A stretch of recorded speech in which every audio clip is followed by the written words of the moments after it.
平安，欢迎收听迦南之声，我是刘英燕牧师。11月15日，耶和华如此说。以西结书30章1到26节。今天的金句是在米迦书6章8节。世人哪，耶和华已指示你何为善，他向你所要的是什么呢？只要你行公义，好怜悯，存谦卑的心，与你的神同行。今天我们持续要来看埃及他第3、第4个神对他的预言。从昨天我们看到神要对埃及来说预言，而他对埃及所说的预言是最多的。今天来到30章1到19节，论到埃及呢要为他来哀悼，因为他和他的盟友的毁灭再毁灭，就是耶和华的话临到以西结，他说到耶和华如此说，哀哉这一日，你们应当哭嚎啊！是因为这一日呢是耶和华的日子，这一天要发生什么事呢？也就是这个巴比伦以外的真的是一个一个都要真的是被毁灭当然到时候最强的就是埃及，可是我们的主说不是哦，因为神要借着巴比伦的手要毁灭埃及，在10节到12节。那可能这个样的预言要在让埃及人这个引以为傲，一直所依靠的是什么？神是要让这个他们依靠的毁灭。他们相信什么呢？埃及他们相信什么？他们的偶像是什么呢？一定不是神，而是他们自以为是的很丰富的文明，以及他们所相信的神明。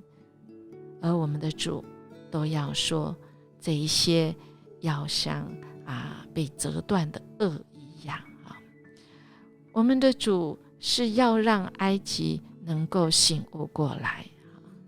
那到底埃及它能力多大呢？大到他们所依靠的太阳神的能力是可以来使他们大者很大吗？耶和华还是这一位神他比这一位太阳神更大呢？耶和华神是全地的主，他不单是以色列的王，也是迦南地的神，他更是全地的主，也是造物主。纵然好像埃及有这么大的权势，神要为他写哀歌，必定有毁灭再毁灭，要临到埃及跟他的盟友。这4个毁灭代表这4小段的预言。另外一个预言其实很重要的，就是今天的主题，要知道我是耶和华。第4个预言其实记载在20节。按照历史记载，巴比伦还在攻打犹大，犹大国还有几个月，耶路撒冷就会被攻破。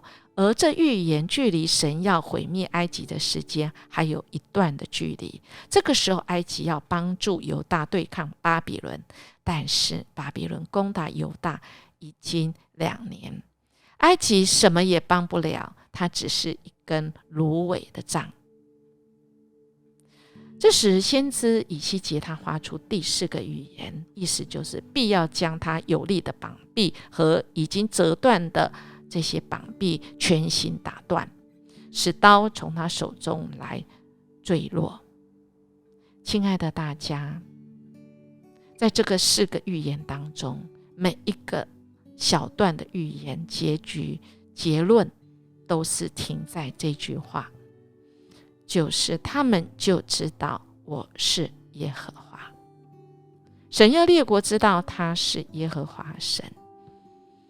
亲爱大家，我们知道这一位神是神吗？还是我们要像埃及一样，每一个毁灭毁灭毁灭毁灭，然后才学到这一位神，知道这一位耶和华是我的神呢？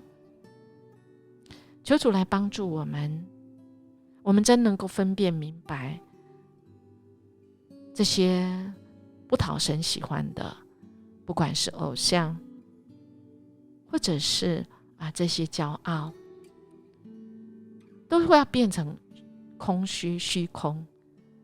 求神帮助我们，现在就要练习。耶和华如此说，我们真的要警醒，不要等到那耶和华的日子到，倒在刀剑下，好不好？我们以及我们的台湾，真的不要沦落到这样的地步，倒在刀剑下。第5、第6、第17节是这样说的。求神来帮助我们，我们要起来祷告，我们要为我们的国家，为台湾，我们为我们所在的群体，我们要为我们的家庭来祷告。因为我们可能有很多美好的资源，我们自以为是还很骄傲，其实我们最后都会跟埃及一样，一无所有。神会赐给人资源，但人应该敬畏赐资源的神，要小心的运用合神的心意旨意，好不好？我们今天借今天这个经文，我们好好来思想，我们跟反省，我们也到神的面前说，主啊，你给我什么资源，我怎么用，我有没有好好珍惜用在主你要我用的，你的教会，主你才派我到我的公司，活出主你的爱跟旨意跟你的诫命。求神来帮助我们，怎么样照神的心意分配出去所有的资源，得以引领人来遇见神的救恩，因为这是神所看重的呢。我们一起来祷告。亲爱的主，求你赦免我们，我们不凭自己的血气来行事做决定，我们也不自以为是，我们所拥有的一切资源、才能、时间，其实都是你的。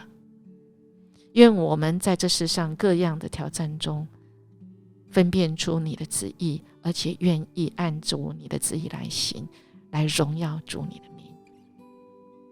我们这样祈求祷告，奉主耶稣基督的名求，阿们。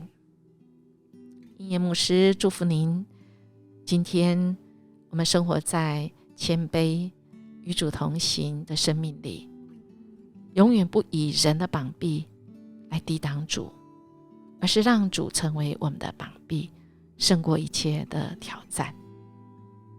我们明天见。